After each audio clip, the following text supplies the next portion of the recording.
1 Roi, chapitre 4. Le roi Salomon était roi sur tout Israël. Voici les chefs qu'il avait à son service. Azaria, fils du sacrificateur Tsadok, Eli Oreph et Ashija, fils de Shishija, était secrétaire. Josaphat, fils d'Achilud, était archiviste. Benaja, fils de Jéhojada, commandait l'armée. Tsadok et Abiatar étaient sacrificateurs. Azaria, fils de Nathan, était chef des intendants. Zabud, fils de Nathan, était ministre d'État, favori du roi. Achishar était chef de la maison du roi. Et Adoniram, fils d'Abda, était préposé sur les impôts. Salomon avait 12 intendants sur tout Israël. Il pourvoyait à l'entretien du roi et de sa maison, chacun pendant 1 mois de l'année. Voici leurs noms. Le fils de Hur, dans la montagne d'Éphraïm. Le fils de Déker, à Makatz. À Saalbim, à Beth-Shemesh, à Elon et à Beth-Hanan. Le fils de Ezed, à Aruboth. Il avait Soko et tout le pays de Épher. Le fils d'Abinadab avait toute la contrée de Dor. Taphiat, fille de Salomon, était sa femme. Baana, fils d'Achilud, avait Tahanak et Megiddo, et tout Beth-Shean, qui est près de Tsartan, au-dessous de Jisréel, depuis Beth-Shean jusqu'à Abel-Méola, jusqu'au-delà de Jokmeam.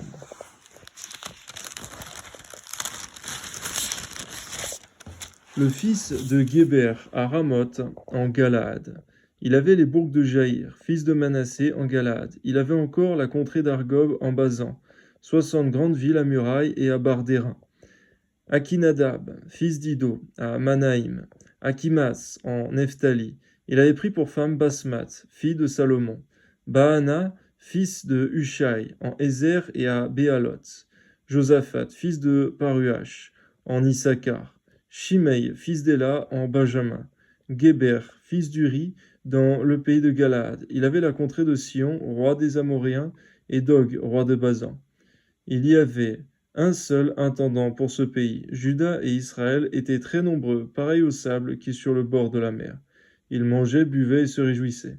Salomon dominait encore sur tous les royaumes, depuis le fleuve jusqu'au pays des Philistins et jusqu'à la frontière d'Égypte. Ils apportaient des présents et ils furent assujettis à Salomon tout le temps de sa vie. Chaque jour, Salomon consommait en vivres 30 corps de fleurs de farine et 60 corps de farine, 10 bœufs gras, 20 bœufs de pâturage et 100 brebis, outre les cerfs, les gazelles, les daims et les volailles engraissées. Il dominait sur tout le pays de l'autre côté du fleuve depuis Tifsach jusqu'à Gaza, sur tous les rois de l'autre côté du fleuve. Et il avait la paix de tous les côtés alentours. Juda et Israël, depuis Dan jusqu'à Beersheba, habitaient en sécurité, chacun sous sa vigne et sous son figuier. Tout le temps de Salomon, Salomon avait 40 000 crèches pour les chevaux destinés à ses chars et 12 000 cavaliers. Les intendants pourvoyaient à l'entretien du roi Salomon et de tous ceux qui s'approchaient de sa table, chacun pendant son mois. Il ne laissait manquer de rien.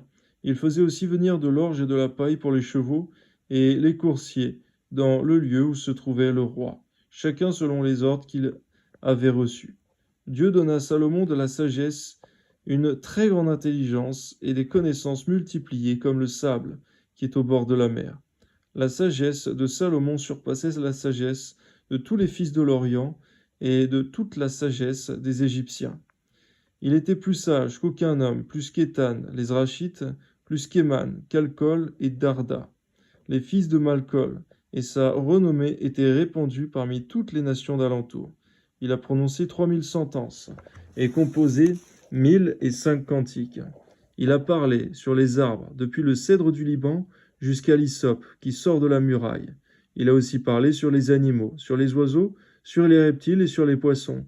Il venait des gens de tous les peuples pour entendre la sagesse de Salomon de la part de tous les rois de la terre qui avaient entendu parler de sa sagesse.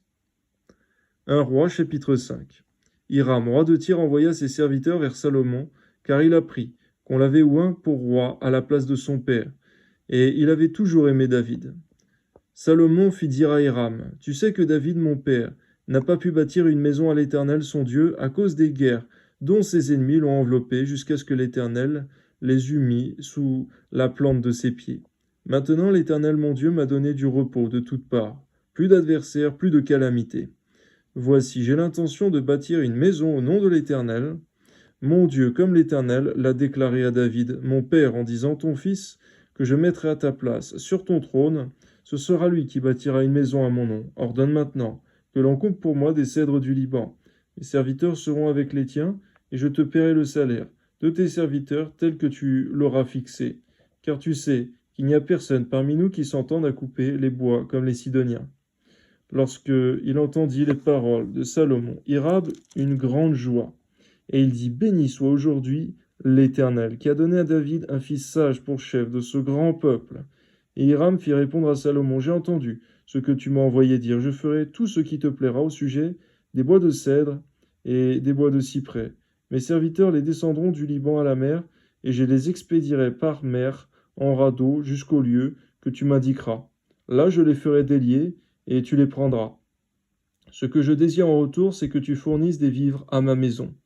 Hiram donna à Salomon des bois de cèdre et des bois de cyprès, autant qu'il en voulut. Et Salomon donna à Hiram 20 000 corps de froment pour l'entretien de sa maison, et 20 corps d'huile d'olive concassée. C'est ce que Salomon donna chaque année à Hiram. L'Éternel donna de la sagesse à Salomon, comme il le lui avait promis. Et il eut paix entre Hiram et Salomon, et ils firent alliance ensemble. Le roi Salomon leva sur tout Israël des hommes de corvée. Ils étaient au nombre de 30 000. Il les envoyait au Liban, 10 000 par mois, alternativement. Ils étaient 1 mois au Liban et 2 mois chez eux. Adoniram était préposé sur les hommes de corvée. Salomon avait encore 70 000 hommes qui portaient les fardeaux et 80 000 qui taillaient les pierres, dans la montagne, sans compter les chefs, au nombre de 3 300, préposés par Salomon sur les travaux et chargés de surveiller les ouvriers. Le roi ordonna d'extraire de grandes et magnifiques pierres de taille pour les fondements de la maison. Les ouvriers de Salomon, ceux de Hiram, et les Ghibliens les taillèrent, et ils préparèrent les bois et les pierres pour bâtir la maison. 1 Roi chapitre 6. Ce fut la 480e année après la sortie des enfants d'Israël du pays d'Égypte que Salomon bâtit la maison à l'Éternel, la 4e année de son règne sur Israël, au mois de Ziv, qui est le second mois. La maison que le roi Salomon bâtit à l'Éternel avait 60 coudées de longueur, 20 de largeur et 30 de hauteur. Le portique devant le temple de la maison avait 20 coudées de longueur répondant à la largeur de la maison, et 10 coudées de profondeur sur la face de la maison. Le roi fit à la maison des fenêtres solidement grillées. Il bâtit contre le mur de la maison des étages circulaires qui entouraient les murs de la maison, le temple et le sanctuaire, et il fit des chambres latérales tout autour. L'étage inférieur était large de 5 coudées, celui du milieu de 6 coudées et le troisième de 7 coudées, car il ménagea des retraites à la maison tout autour, en dehors, afin que la charpente n'entrât pas dans les murs de la maison. Lorsqu'on bâtit la maison, on se servit de pierres toutes taillées, et ni marteau, ni hache, ni aucun instrument de fer ne furent entendus dans la maison pendant qu'on la construisait. L'entrée des chambres de l'étage inférieur était au côté droit de la maison. On montait à l'étage du côté par un escalier tournant et de l'étage du milieu au troisième. Après avoir achevé de bâtir la maison, Salomon la couvrit de planches et de poutres de cèdre. Il donna 5 coudées de hauteur à chacun des étages qui entouraient la maison. Il les lia à la maison par des bois de cèdre. L'Éternel adressa la parole à Salomon et lui dit, « Tu bâtis cette maison. Si tu marches selon mes lois, et si tu pratiques mes ordonnances, si tu observes et suis tous mes commandements, j'accomplirai à ton égard la promesse que j'ai faite à David ton père. J'habiterai au milieu des enfants d'Israël, et je n'abandonnerai point mon peuple d'Israël. » On voit, Seigneur, que tes promesses sont au conditionnel de notre obéissance, à ta parole, à tes commandements. De nous aujourd'hui encore, Seigneur, d'obéir pleinement et de nous soumettre aux commandements de Christ, afin, Seigneur mon Dieu, d'hériter la bénédiction et tes promesses pour nous. Amen. Après avoir achevé de bâtir la maison, Salomon en revêtit les murs intérieurement de planches de cèdre depuis le sol jusqu'au plafond. Il revêtit ainsi de bois l'intérieur et il couvrit le sol de la maison de planches de cyprès. Il revêtit de planches de cèdre les 20 coudées.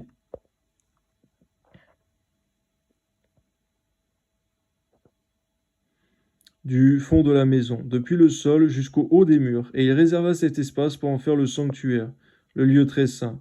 Les 40 coudées sur le devant formaient la maison, c'est-à-dire le temple. Le bois de cèdre à l'intérieur de la maison offrait des sculptures de coloquintes et de fleurs épanouies. Tout était de cèdre, on ne voyait aucune pierre. Salomon établit le sanctuaire intérieurement au milieu de la maison pour y placer l'arche de l'alliance de l'Éternel. Le sanctuaire avait 20 coudées de longueur, 20 coudées de largeur et 20 coudées de hauteur. Salomon le couvrit d'or pur. Il y fit devant le sanctuaire un autel de bois de cèdre, et le couvrit d'or. Il couvrit d'or pur l'intérieur de la maison, et il fit passer le voile dans des chaînettes d'or. Devant le sanctuaire, il couvrit d'or. Il couvrit d'or toute la maison tout entière, et il couvrit d'or tout l'autel qui était dans le sanctuaire. Il fit dans le sanctuaire 2 chérubins de bois d'olivier sauvage, ayant 10 coudées de hauteur. Chacune des 2 ailes de l'un des chérubins avait 5 coudées, ce qui faisait 10 coudées de l'extrémité d'une de ses ailes à l'extrémité de l'autre. Le second chérubin avait aussi 10 coudées. La mesure et la forme étaient les mêmes pour les 2 chérubins. La hauteur de chacun des 2 chérubins était de 10 coudées. Salomon plaça les chérubins au milieu de la maison dans l'intérieur. Leurs ailes étaient déployées. L'aile du premier touchait à l'un des murs, et l'aile du second touchait à l'autre mur. Et leurs autres ailes se rencontraient par l'extrémité au milieu de la maison. Salomon couvrit d'or les chérubins. Il fit sculpter sur tout le pourtour des murs de la maison, à l'intérieur et à l'extérieur des chérubins, des palmes et des fleurs épanouies. Il couvrit d'or le sol de la maison, à l'intérieur et à l'extérieur. Il fit à l'entrée du sanctuaire une porte à 2 battants de bois d'olivier sauvage. L'encadrement avec les poteaux équivalait à 1/5 du mur. Les 2 battants étaient de bois d'olivier sauvage. Il fit sculpter des chérubins, des palmes et des fleurs épanouies, et les couvrit d'or. Il étendit aussi l'or sur les chérubins et sur les palmes. Il fit de même pour la porte du temple. Des poteaux de bois d'olivier sauvage, ayant le quart de la dimension du mur, et 2 battants de bois de cyprès. Chacun des battants était formé de 2 planches brisées. Il y fit sculpter des chérubins, des palmes et des fleurs épanouies, et il les couvrit d'or, qu'il étendit sur la sculpture. Il bâtit le parvis intérieur de 3 rangées de pierres de taille et d'une rangée de poutres de cèdre. La 4e année du mois, au mois de Ziv, les fondements de la maison de l'Éternel furent posés, et la 11e année, au mois de Bul, qui est le 8e mois, la maison fut achevée dans toutes ses parties et telle qu'elle devait être. Salomon la construisit dans l'espace de 7 ans. 1 Roi, chapitre 7. Salomon bâtit encore sa maison, ce qui dura 13 ans, jusqu'à ce qu'il l'eût entièrement achevée. Construisait d'abord la maison de la forêt du Liban, longue de 100 coudées, large de 50 coudées et haute de 30 coudées. Elle reposait sur 4 rangées de colonnes de cèdre, et il y avait des poutres de cèdre sur les colonnes. On couvrit de cèdre les chambres qui portaient sur les colonnes et qui étaient au nombre de 45, 15 par étage. Il y avait 3 étages à chacun, desquels se trouvaient des fenêtres, les unes vis-à-vis des autres.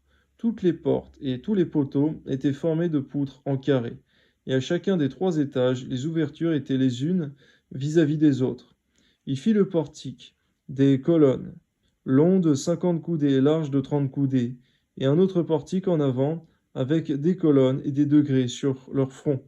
Il fit le portique du trône, où il rendait la justice, le portique du jugement, et il le couvrit de cèdre depuis le sol jusqu'au plafond. Sa maison d'habitation fut construite de la même manière dans une autre cour, derrière le portique, et il fit une maison du même genre que ce portique pour la fille de Pharaon qu'il avait prise pour femme. Pour toutes ces constructions, on employa de magnifiques pierres taillées d'après des mesures, sciées avec la scie, intérieurement et extérieurement, et cela depuis les fondements jusqu'aux corniches, et en dehors jusqu'à la grande cour.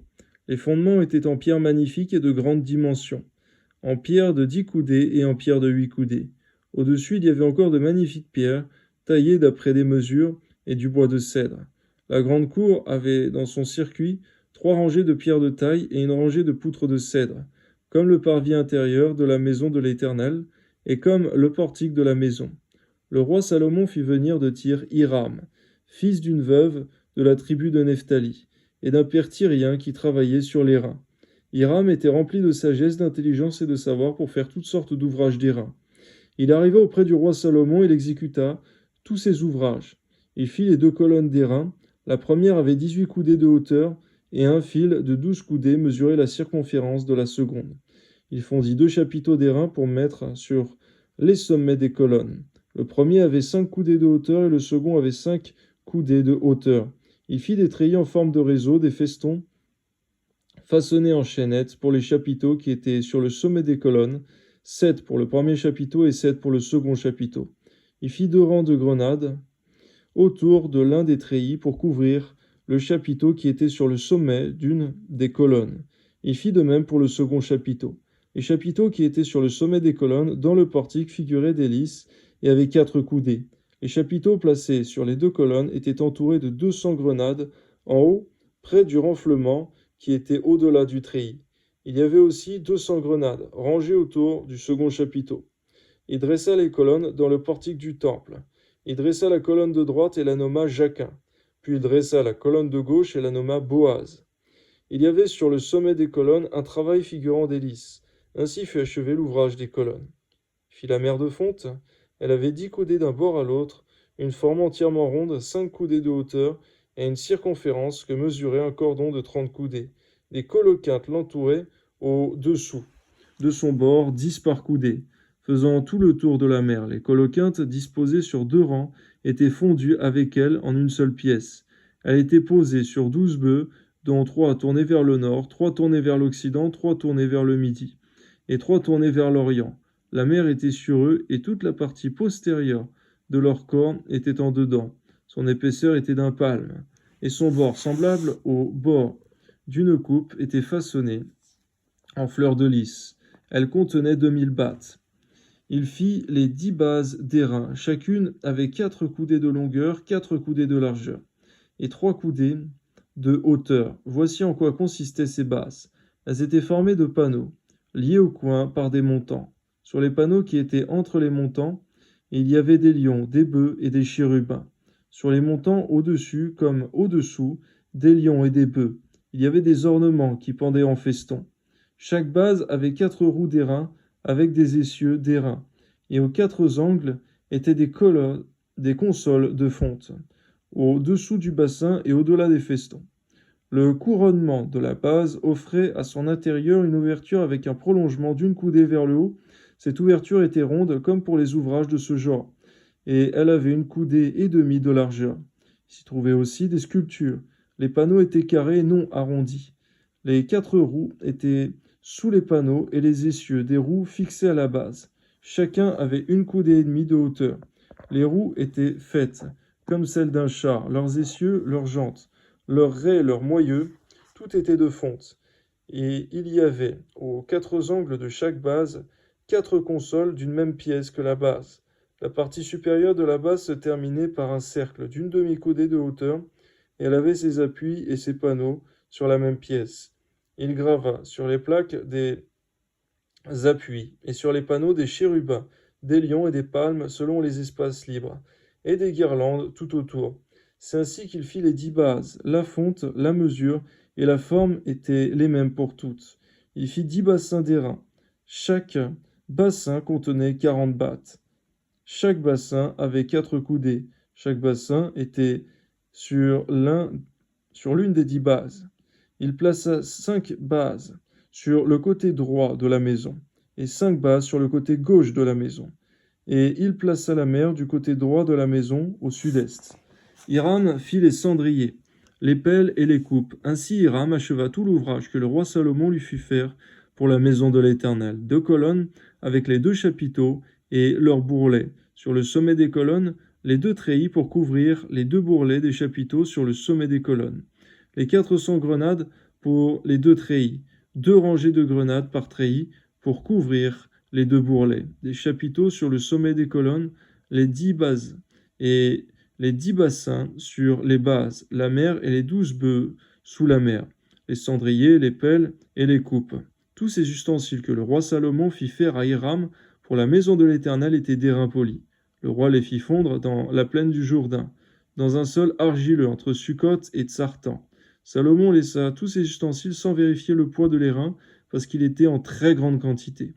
Salomon fit encore tous les autres ustensiles pour la maison de l'Éternel, l'autel d'or, la table d'or, sur laquelle on mettait les pains de proposition, les chandeliers d'or pur, 5 à droite et 5 à gauche, devant le sanctuaire, avec les fleurs, les lampes, et les mouchettes d'or, les bassins, les couteaux, les coupes, les tasses, et les brasiers d'or pur, et les gonds d'or pour la porte de l'intérieur de la maison à l'entrée du lieu très saint, et pour la porte de la maison à l'entrée du temple. Ainsi fut achevé tout l'ouvrage que le roi Salomon fit pour la maison de l'Éternel. Puis il apporta l'argent, l'or et les ustensiles que David son père avait consacrés, et il les mit dans les trésors de la maison de l'Éternel. Merci Seigneur, parce que Salomon, il ne négligeait rien de ton œuvre. Il n'avait pas peur de dépenser beaucoup de tout l'or qu'il avait, tous les matériaux précieux, pour faire ta maison, Seigneur. Que ton nom soit béni. Donne-nous le même cœur que Salomon, qui en vérité était l'homme le plus riche du monde, mais il ne tenait pas à l'argent pour lui-même. Il tenait à l'argent pour ton œuvre, Seigneur. Que ton nom soit béni, et également, Seigneur, ce n'était même pas le désir premier de son cœur. Le désir premier, c'était d'avoir l'intelligence et la sagesse pour bien s'occuper, bien diriger, bien juger ton peuple. Que ton nom soit béni, Seigneur, que notre cœur soit comme l'était celui de Salomon, Seigneur mon Dieu, à l'origine. Que ton nom soit béni, Seigneur, toutefois, donne-nous de ne pas finir comme Salomon, Seigneur mon Dieu, qui s'est ensuite éloigné de toi dans la fin de ses jours. Amen. 1 Roi, chapitre 8. Alors le roi Salomon assembla près de lui à Jérusalem les anciens d'Israël et tous les chefs des tribus, les chefs de famille, les enfants d'Israël, pour transporter de la cité de David, qui est Sion, l'arche de l'alliance de l'Éternel. Tous les hommes d'Israël se réunirent auprès du roi Salomon au mois d'Étanim, qui est le 7e mois, pendant la fête. Lorsque tous les anciens d'Israël furent arrivés, les sacrificateurs portèrent l'arche. Ils transportèrent l'arche de l'Éternel, la tente d'assignation, et tous les ustensiles sacrés qui étaient dans la tente. Ce furent les sacrificateurs et les Lévites qui les transportèrent. Le roi Salomon et toute l'assemblée d'Israël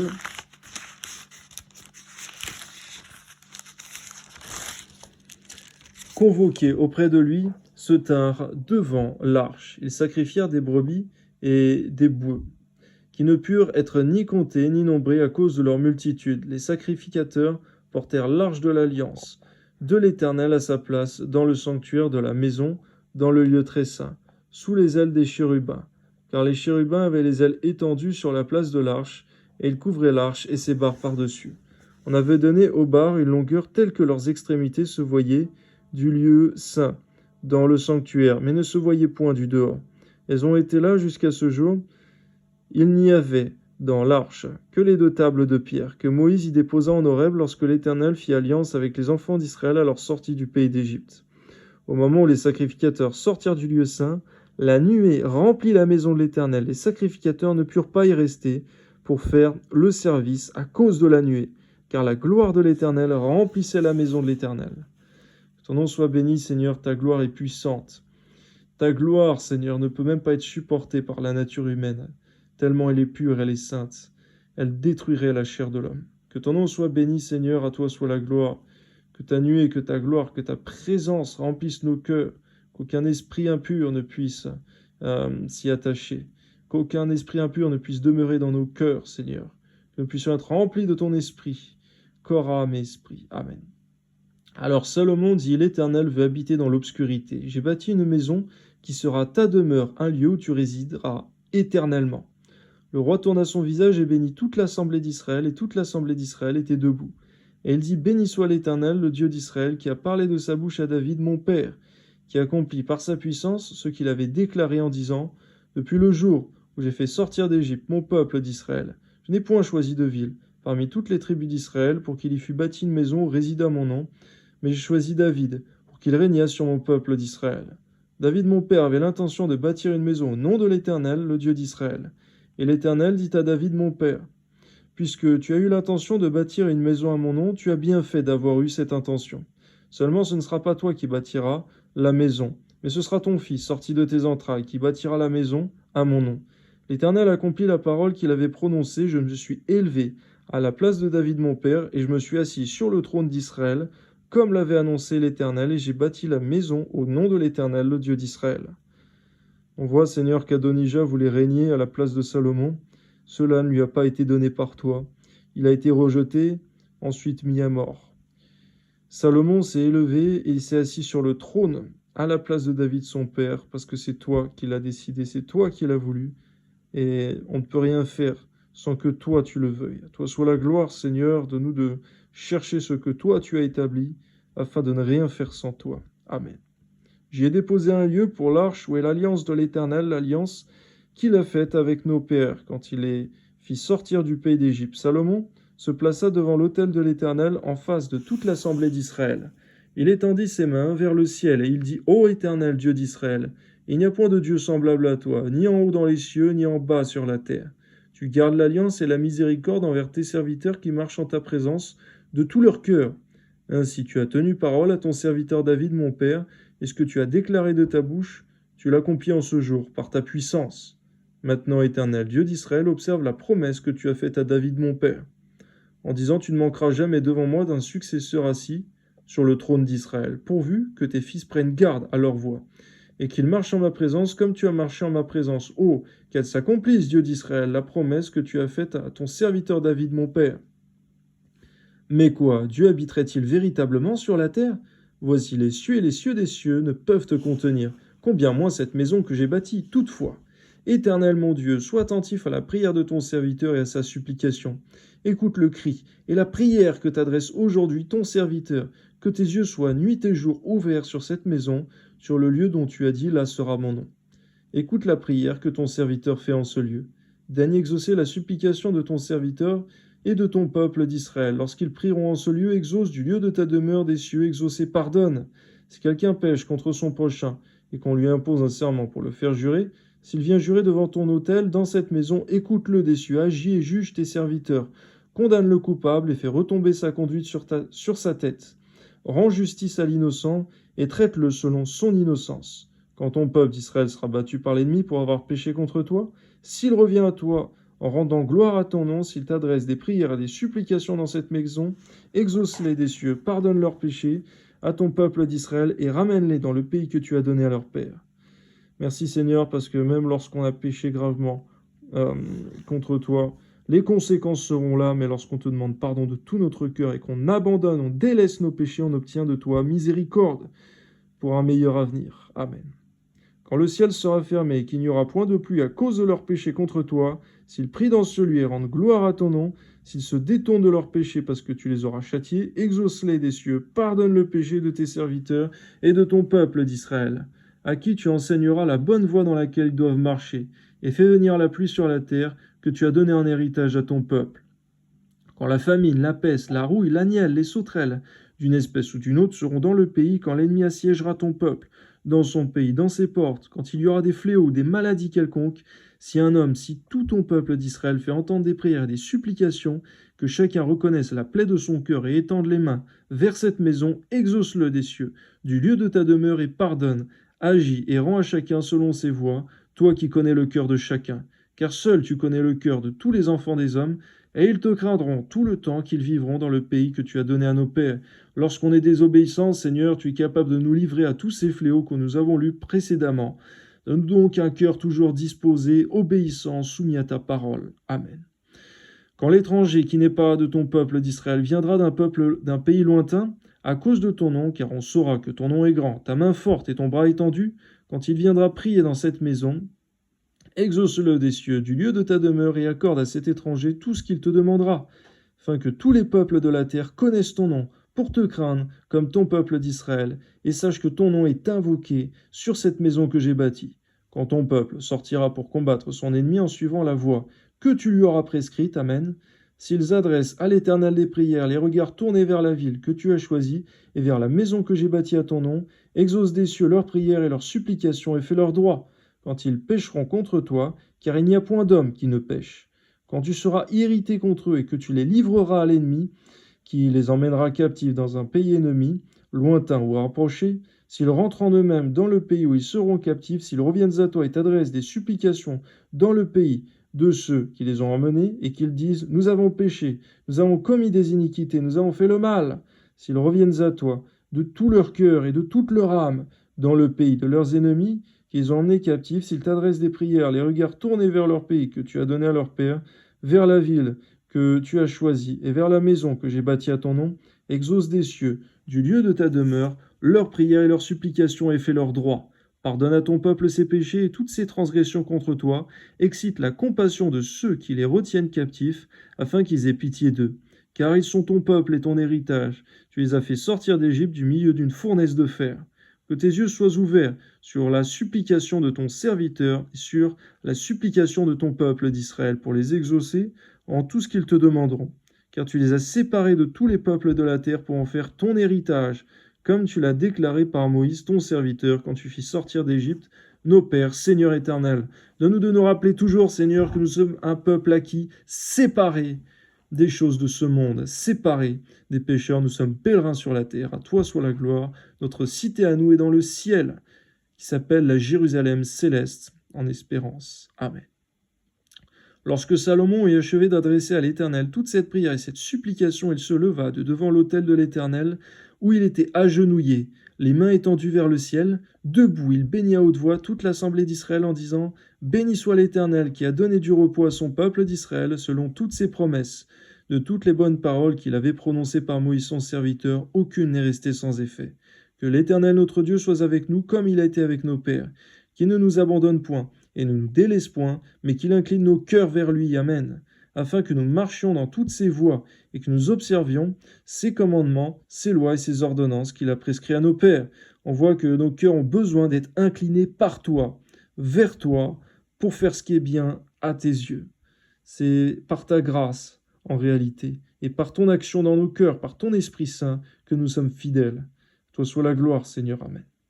Que ces paroles, objet de mes supplications devant l'Éternel, soient jour et nuit présentes à l'Éternel, notre Dieu, et qu'il fasse en tout endroit à son serviteur et à son peuple d'Israël, afin que tous les peuples de la terre reconnaissent que l'Éternel est Dieu, qu'il n'y en a point d'autre, que votre cœur soit tout à l'Éternel, notre Dieu, comme il l'est aujourd'hui. Pour suivre ses lois et pour observer ses commandements, le roi et tout Israël avec lui offrirent des sacrifices devant l'Éternel. Salomon immola 22 000 bœufs et 120 000 brebis pour le sacrifice d'action de grâce qu'il offrit à l'Éternel. Ainsi, le roi et tous les enfants d'Israël firent la dédicace de la maison de l'Éternel. En ce jour, le roi consacra le milieu du parvis qui est devant la maison de l'Éternel, car il offrit là les holocaustes, les offrandes et les graisses des sacrifices d'action de grâce, parce que l'autel d'airain qui est devant l'Éternel était trop petit pour contenir les holocaustes, les offrandes